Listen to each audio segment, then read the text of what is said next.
आधुनिक भारत में अलीवर्दी खान, क्या अलीवर्दी खान, और याद रखिएगा कि अलीवर्दी खान 1740 से 1756 ईस्वी इसका शासनकाल होता है।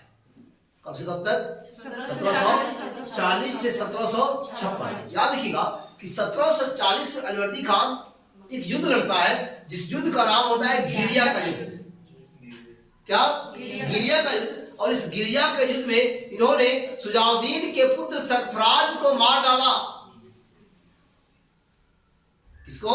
सरफराज को मार डाला और अपने आप को बंगाल का नवाब घोषित किया। जब अपने आप को बंगाल का नवाब घोषित कर देता है तो याद रखिएगा कि ये गिरिया जो है, गिरिया राजमहल, और राजमहल कहे तो आपको बिहार का भागलपुर का जो एरिया होता है ये राजमहल की एरिया है, राजमहल का क्षेत्र। 1740 में याद रखिएगा कि ये गिरिया का युद्ध हुआ था, सरफराज मारा गया। इसके पश्चात देखिएगा कि इन्होंने क्या किया, मतलब कि जब सरफराज को मार डाला तो बादशाह को खुश करने के लिए, इसको बादशाह को खुश करने के लिए इन्होंने बादशाह को 20 लाख, याद रखिएगा कि 20 लाख नजराना जो बादशाह को भेजा जाता था, उस नजराना में भारी इजाफा करते हुए, क्या भारी इजाफा करते हुए नजराना की राशि बढ़ाकर 30 लाख कर दी।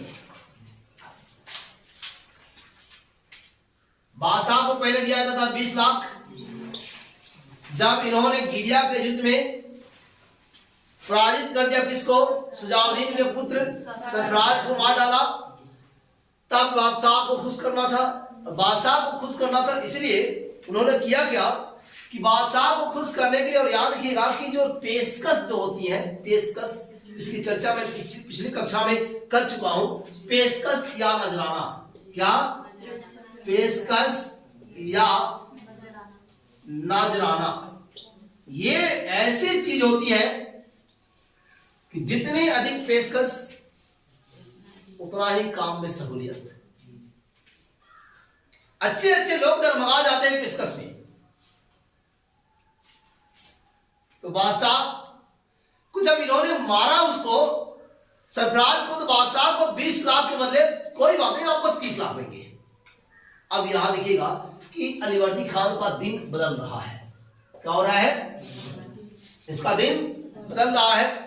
बादशाह खुश, बादशाह कुछ बोला भी नहीं कि क्यों मार दिया, मौन हो गया। इसके पश्चात देखिएगा कि बादशाह उस समय मोहम्मद शाह रंगीला हुआ करते थे। कौन?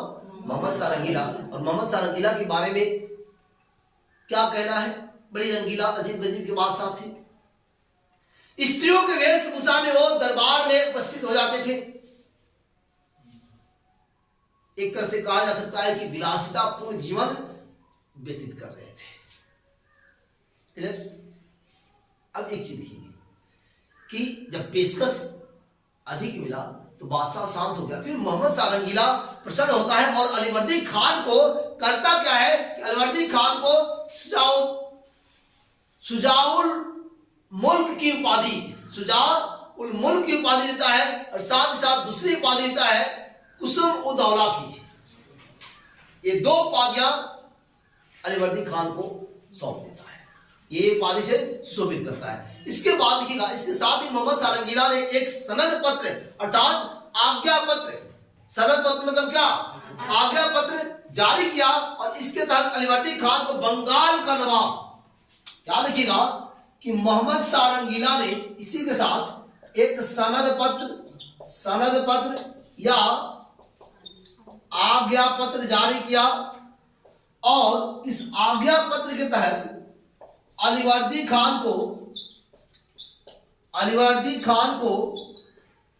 बंगाल का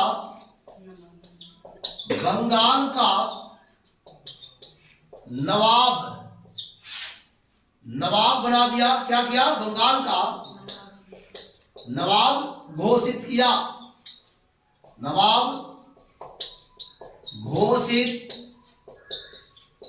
किया, अब देखिएगा यहां, अब आएगा बात अंगूठा दिखाने वाली।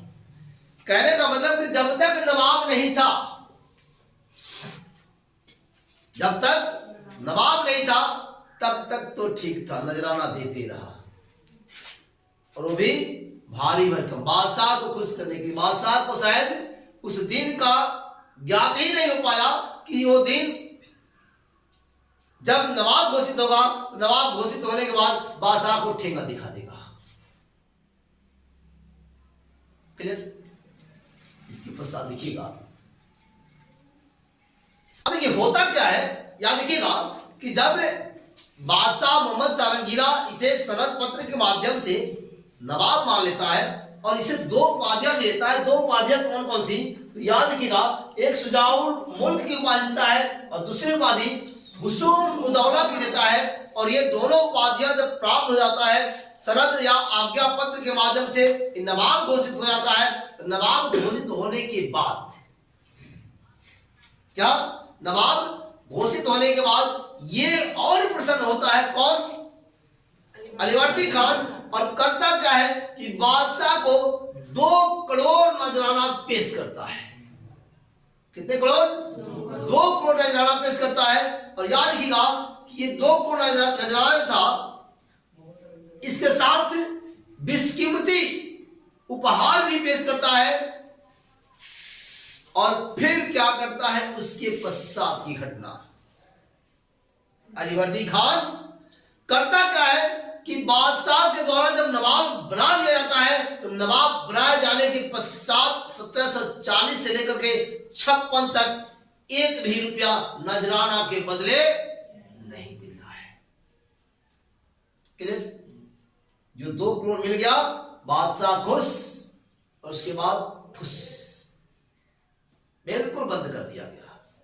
और याद रखिएगा कि अलीवर्दी खान एवं मराठों के बीच जो था एक लंबे संघर्ष चला, और लंबे संघर्ष के पीछे कारण क्या था कि मराठे जो थे वो उड़ीसा के क्षेत्र पर अधिकार करना चाहते थे, और उड़ीसा के क्षेत्र पर अधिकार करने के पश्चात बंगाल के क्षेत्र, बिहार एवं बंगाल से चौथ वसूलना चाहते थे। अर्थात मराठों ने जिस टैक्स को वसूला, जिस राजस्व को वसूला, उसे चौथ या सरदेश मुखी कहा जाता।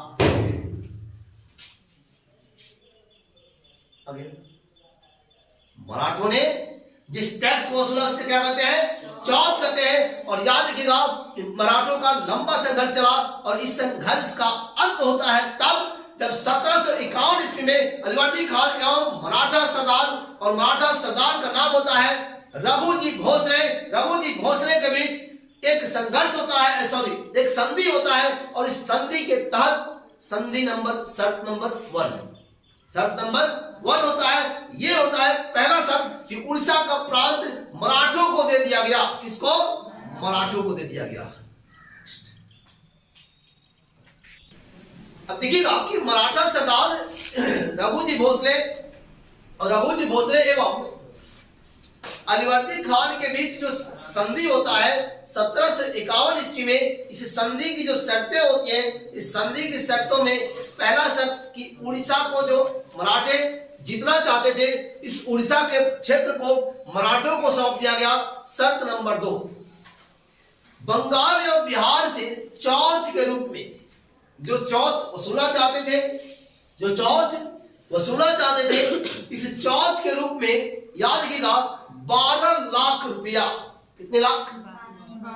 12 लाख रुपया वार्षिक देना अलीवर्दी खान ने स्वीकार करी।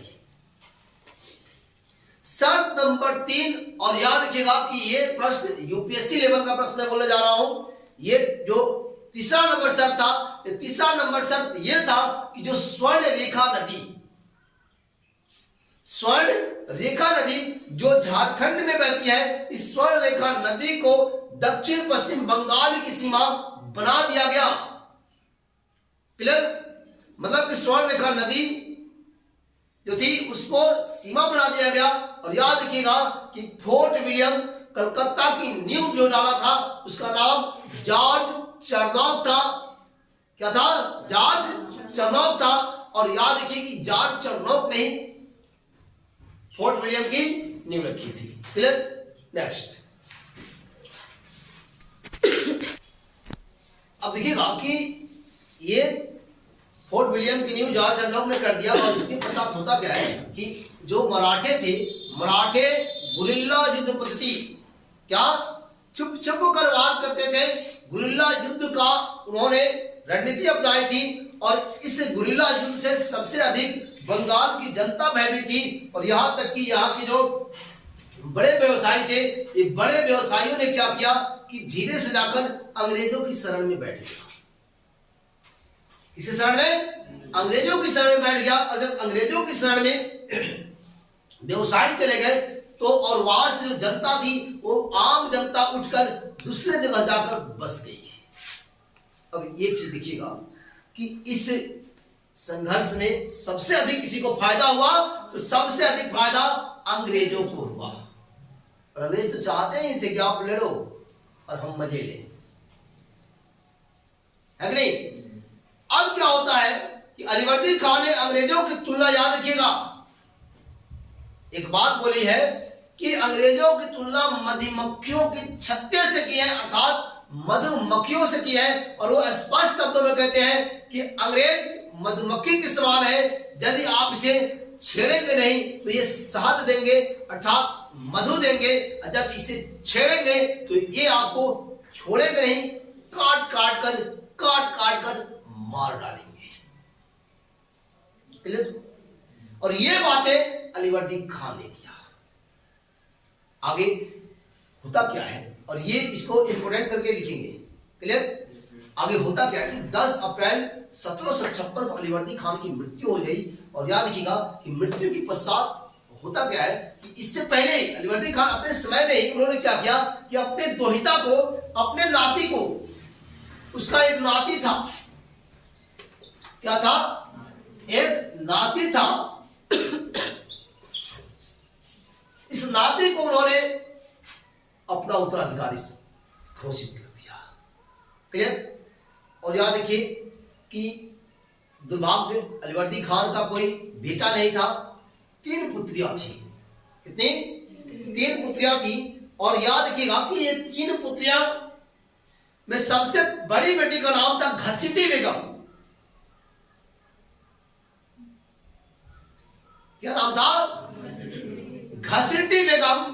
जिस घसीटी बेगम को याद रखिएगा कि आगे बताएंगे कि मनिहारी के युद्ध में आपको ये मनिहारी के युद्ध में सिराजुद्दौला ने घसीटी बेगम को घसीट कर जेल में डाल दिया और शौकत जंग को मार डाला। आगे बताएंगे, क्लियर? बड़ी बेटी का नाम घसीटी बेगम था। और क्या नाम था? घसीटी बेगम था, जिसका विवाह अलीवर्दी खान का एक भतीजा था और वो ढाका का गवर्नर हुआ करता था। तो ढाका का गवर्नर अलीवर्दी खान का भतीजा, जिसका नाम था नवाजिश मोहम्मद। क्या नाम था? नवाजिश मोहम्मद। और इस नवाजिश मोहम्मद के साथ घसीटी बेगम का विवाह हो गया। घसीटी बेगम ढाका जाना चाहती थी, विवाह करके भेज दिया, जाओ। दूसरी बेटी का नाम मायमुना बेगम था। इस मायमुना बेगम का विवाह पूर्णिया बिहार, क्या? पूर्णिया बिहार का फौजदार दौलत जंग के साथ इसका विवाह होता है। और तीसरी बेटी का नाम अमीना बेगम था। और अमीना बेगम का जो विवाह होता है वो पटना का होता है, पटना। और पटना का गवर्नर, जिसका नाम होता है अजमुद्दीन। क्या नाम होता है? अजमुद्दीन होता है। और अजमुद्दीन से इसका विवाह हुआ। और इसी तीसरी बेटी का एक बेटा था जिसका नाम था सिराजुद्दौला। अजमुद्दीन का ही बेटा था जिसका नाम था सिराजुद्दौला। और इसी सिराजुद्दौला को बना देता है अपना उत्तराधिकारी। और उत्तराधिकारी जब बना देता है, इसकी मृत्यु हो जाती है। मृत्यु के बाद उत्तराधिकार का संघर्ष होता है। और याद रखिएगा इस उत्तराधिकार संघर्ष में सबसे इसका धूर विरोधी कोई होता है तो इसकी मौसी घसीटी बेगम, मौसेरा भाई, दूसरे मौसी का बेटा शौकत जंग जो पूर्णिया का नवाब था, और घसीटी बेगम का एक आशिक था, एक प्रेमी था जिसका नाम था राजबल्लभ। क्या नाम था? राज वल्लभ। इस राज वल्लभ ये सब मिलकर षड्यंत्र करते हैं, और षड्यंत्र करते हैं तो याद रखिएगा आगे होता क्या है कि षड्यंत्र के पास साथ मनिहारी का युद्ध होता है, और मनिहारी का युद्ध 1756 में होता है। और इसी मनिहारी के युद्ध में, इसी मनिहारी के युद्ध में सिराजुद्दौला ने शौकत जंग को मार डाला और घसीटी बेगम को घसीट घसीट कर जेल में डाल दिया। मौसी कैद में रहियो, कहां रहियो? कैद में, कैद कर दिया है कि नहीं? एक विरोधी मारा गया, दूसरी विरोधी जेल में। और याद रखिएगा इसका जो सेनापति था, उस सेनापति भी इसके विरोध में था, लेकिन उसको ये आगे हटाता है। और याद रखिए तब हटाता है जब प्लासी का युद्ध, और प्लासी का युद्ध इसके साथ ही अगला एपिसोड में होंगे उपस्थित प्लासी के युद्ध के साथ, और प्लासी के युद्ध में करेंगे इसके अगले सेनापति की सफाया। जय हिंद, जय भारत, भारत माता की जय।